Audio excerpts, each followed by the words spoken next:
Senator Davey. Look, thank you. And, you know, the water portfolio, you say it like it's a gift to the Nationals, but the water portfolio is a poison chalice. It is the poison chalice of all portfolios, because it is the one portfolio in our nation.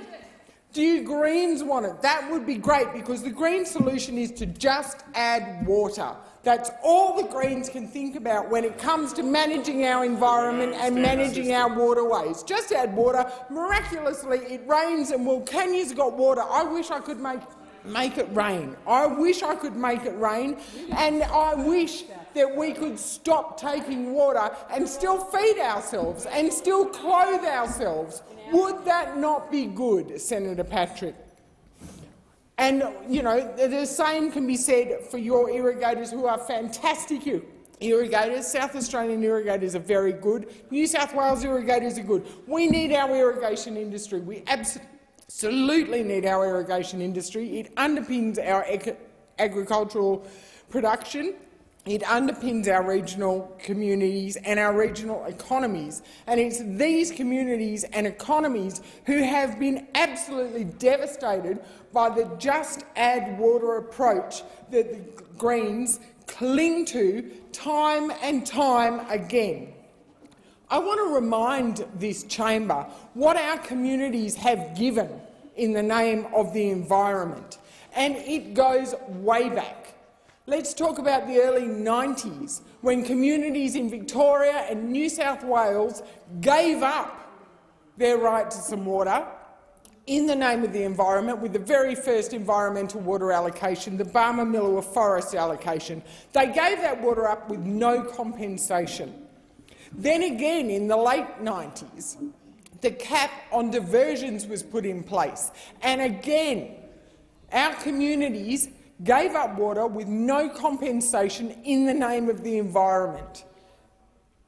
Fast forward to the 2000s, and we got a National Party minister, and good on him.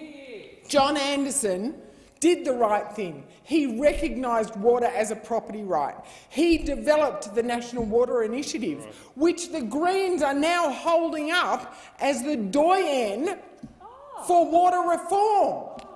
Thank you, National Party, because if it wasn't for the National Party, that water initiative would not have been signed in place and the Productivity Commission report wouldn't exist.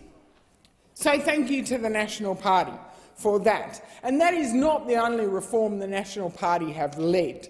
I know I have my colleague and friend, Senator Patrick, over there, who doesn't believe that the National Party have made any steps when it comes to water compliance, and that could not be further from the truth.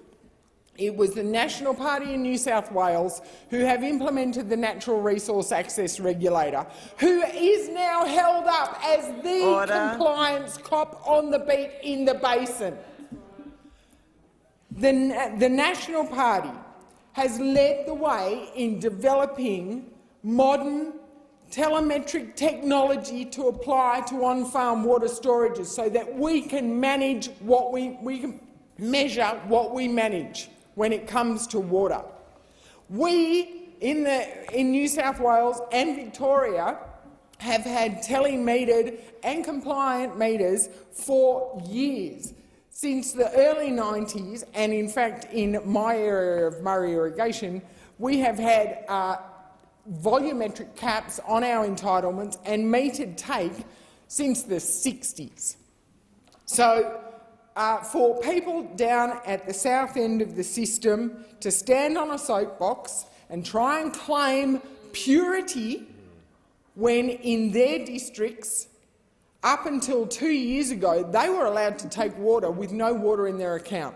They were the only jurisdiction left in the Murray-Darling Basin that even under National Water Initiative compliant entitlement regimes were allowed to access water when they didn't have it in their account, effectively manipulating the market, going into the market after the fact when prices were cheaper, instead of, like every other state in the basin, having to have a positive account balance. I mean, imagine. It's like having water on a credit card.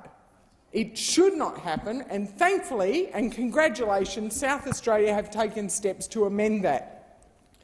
But for other South Australians to stand on a soapbox and point the finger, don't throw stones in glass houses. I also, want to remind people that the Greens hold this up and say the Nationals shouldn't have the portfolio because we deny climate change. I've never denied climate change. My colleagues don't deny climate change. But you can't make all policy— Order. Sorry, doesn't fit you now. But also, let's look at this. They say that because it is good for their constituents, and to blame someone else like the Nationals for being denialists, it's good for their constituents. But their constituents don't bear the brunt of the reforms that have been done in the name of the environment over years. Those regional communities that have been put through the ringer, who are still living in perpetual uncertainty about what water regime they will be living under and whether there will be enough water remaining in their region to enable effective and efficient and affordable water management. Because you can't do it alone. Because let's talk about the progress of water reform and what it has actually cost. Forget about the cost for the taxpayer. What about the cost in our communities? In the Edward Walk Hall system, 50% of their water entitlements have been recovered under the name of the environment. 50%. Imagine trying to run a store by being told you're only allowed to put 50% worth of stock in that store, but you've still got the same costs and the same overheads. It doesn't work.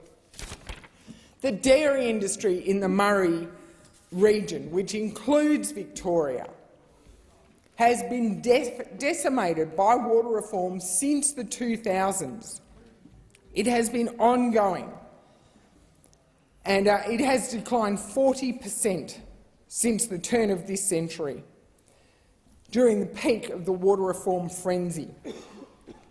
And while our remaining dairy farmers are absolutely pulling their weight and keeping Australian dairy going, there is no doubt that they are in pain. Our rice industry, the most efficient rice industry, water-efficient rice industry in the world, is on its knees because of the impact on the water market that water reform has had. This is the water market that the Productivity Commission says has significant net benefits. So I'm not saying the water market is a bad thing, but look at the cost of reform. We can't keep exporting our problems. We cannot say just grow rice overseas. Grow rice overseas in third world countries that need to feed themselves. Grow rice overseas in countries that use triple the amount of water, which is a precious resource everywhere in the world. Grow rice overseas where they may or may not use child labour, where their chemical regimes are far more questionable than Australia's. No. We've got to take responsibility for our own nation and our own production. And I also remind people that rice can be turned off and on. So think about that next time you're choosing between rice milk or almond milk when you're ordering your latte. Almonds use more water than rice per hectare every year without fail. Rice can be grown when it's wet, not grown when it's dry. Rice is the perfect crop for our variable climate. And finally, we want to talk about climate change. Seriously, water reform and climate change? Well, let's talk about the lower lakes. Let's talk about the impact of rising sea levels on the barrages and the lower lakes. Order. Order. Take away the dams. Senator Patrick, if you would like to take away the dams, congratulations. You bring that argument upstream, and I am not. What I am saying, Senator Patrick, and I'm not saying get rid of the barrages, I've never said that. What I am saying is that the barrages, as they currently exist and operate, will be compromised by rising sea levels thanks to climate change. The conversation needs to be had about how we manage the lower lakes and the barrages to address that, instead of just looking upstream saying just add more. It has to stop. Authorised by Perrin Davey, The Nationals, Danila Quinn.